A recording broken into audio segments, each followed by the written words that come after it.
Hello friends, आप सभी का हमारे चैनल पे स्वागत है। आज मैं आपको इस वीडियो के अंदर क्लोरोप्लास्ट के बारे में कुछ इन्फॉर्मेशन देने वाला हूं, जो नीट के पॉइंट ऑफ व्यू से तथा कक्षा 11th के पॉइंट ऑफ व्यू से ये इम्पोर्टेंट है तथा कई बार ये एग्जाम्स में यहाँ से डायरेक्ट क्वेश्चन पूछे जाते हैं। तो चलिए शुरू करते हैं। क्लोरोप्लास्ट, तो क्लोरोप्लास्ट जो होता है वो ग्रीन या फिर हरा प्लास्टिड ये होता है। इसका जो रंग कैसा होता है ये वर्णक के कारण होता है। वो वर्णक भी कौन सा होता है मैं आपको अभी बताने वाला हूँ। तो ग्रीन प्लास्टिड बोलते हैं इसको, क्लोरोप्लास्ट को को तो इसका जो इसके अंदर प्रेजेंट क्या होता है, क्लोरोफिल क्या होता है, प्रेजेंट होता है। क्लोरोफिल प्रेजेंट होने के कारण इसको क्या बोलते हैं, ग्रीन प्लास्टिड बोलते हैं। तो इसके अंदर प्रेजेंट क्या है, क्लोरोफिल प्रेजेंट, क्लोरोफिल प्रेजेंट होता है तथा इसका जो क्लोरोप्लास्ट है इसका मेन कार्य क्या होता है। अगर हम इसके फंक्शन की बात करते हैं तो इसका कार्य होता है पौधों के अंदर क्या करना, प्रकाश संश्लेषण करना।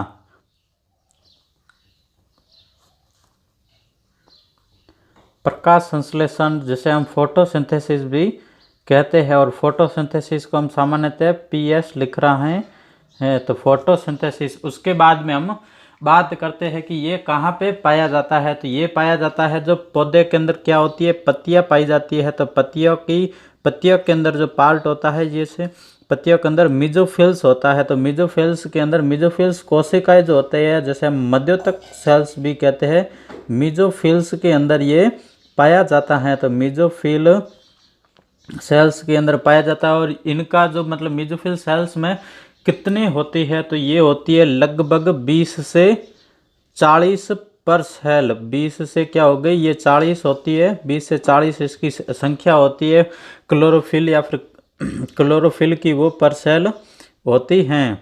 लेकिन कुछ जैसे क्लेमाइडोमोनास है, तो क्लेमाइडोमोनास के अंदर क्या होती है, ये हरित शैवाल जो होती है क्लेडोमाइनस, उसके अंदर ये जो क्लोरोफिल होती है वो सिर्फ और सिर्फ एक होती है। तो यहाँ पे हम लिखेंगे कुछ में केवल एक,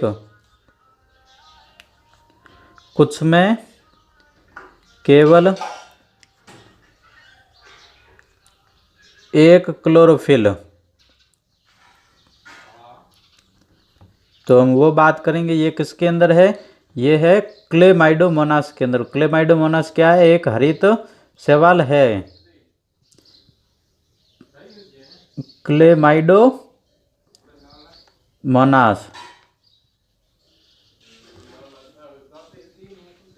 क्लेमाइडोमोनास के अंदर होता है। तो अब हम बात करते हैं इसकी संरचना के बारे में। तो संरचना मैं आपको बताने वाला हूँ अभी। तो इसकी जो संरचना जो होती है, इसकी जो सबसे बाहर की जो संरचना होती है वो दो द्विझिल्ली युक्त होती है। तो यहाँ पे ये हो गई, दो झिल्ली हमने बना दी, तो द्विझिल्ली युक्त होती है। तो बाहर की झिल्ली को हम क्या बोलेंगे, बाहरी झिल्ली बोलेंगे। तो बाहरी झिल्ली को हम कहेंगे आउटर मेम्ब्रेन, आउटर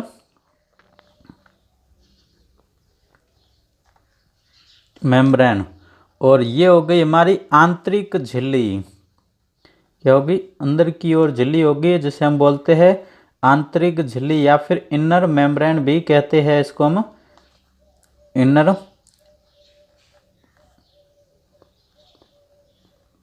मेम्ब्रेन। तो फ्रेंड्स, अब हम बात करते हैं क्लोरोप्लास्ट के कार्य के बारे में। तो क्लोरोप्लास्ट का सर्वप्रथम कार्य मैंने आपको पहले भी बताया था। इसका जो कार्य होता है वो होता है प्रकाश संश्लेषण, फोटोसिंथेसिस। क्लोरोप्लास्ट जो होते हैं वो सूर्य की प्रकाश ऊर्जा को ग्रहण करते हैं तथा उससे क्या बनाते हैं, उससे ग्लूकोज बनाते हैं तथा ग्लूकोज क्या करते हैं, रासायनिक ऊर्जा के रूप में रूपांतरित हो जाता है। और ये जो क्या करते हैं, ये ग्लोबल वार्मिंग को कम करते हैं। तो ग्लोबल वार्मिंग को प्रकाश संश्लेषण द्वारा कैसे कम करते हैं, क्योंकि ये जो पौधे होते हैं प्रकाश संश्लेषण के समय CO2 का उपयोग कर लेते हैं तथा ऑक्सीजन को बाहर छोड़ देते हैं। तो कार्बन डाइऑक्साइड के स्तर को ये क्या करते हैं, कम करते हैं। और क्लोरोप्लास्ट कोशिकाएं जो होती है वो कोशिका द्रव्य साइटोप्लाज्मिक इनहेरिटेंस में भी महत्वपूर्ण होती है। और उसके बाद में एक है कि क्लोरोप्लास्ट पृथ्वी की सुहावनी हरियाली को बनाते हैं। तो क्लोरोप्लास्ट जो है बनाते हैं क्योंकि विटामिन इसके अंदर क्लोरोप्लास्ट जो होता है उसके अंदर विटामिन के, ई, रुबिस्को प्रोटीन तथा आयरन इत्यादि का संचय होता है। तो रुबिस्को प्रोटीन जो होती है पृथ्वी पर पाई जाने वाली सबसे ज़्यादा पाई जाने वाली प्रोटीन है तथा इसकी जो उत्पत्ति अगर होती है तो वो प्रोप्लास्टिड से होती है। सारे प्लास्टिड की उत्पत्ति प्रोप्लास्टिड से होती है। और ये कैसे होती है? विभाजन द्वारा होती है। तो अगर हम इसकी ओरिजिन की बात करें तो ये साइनोबैक्टीरिया की अंतःसहजीवी क्रिया से ओरिजिन हुआ है। तो फ्रेंड्स, थैंक यू।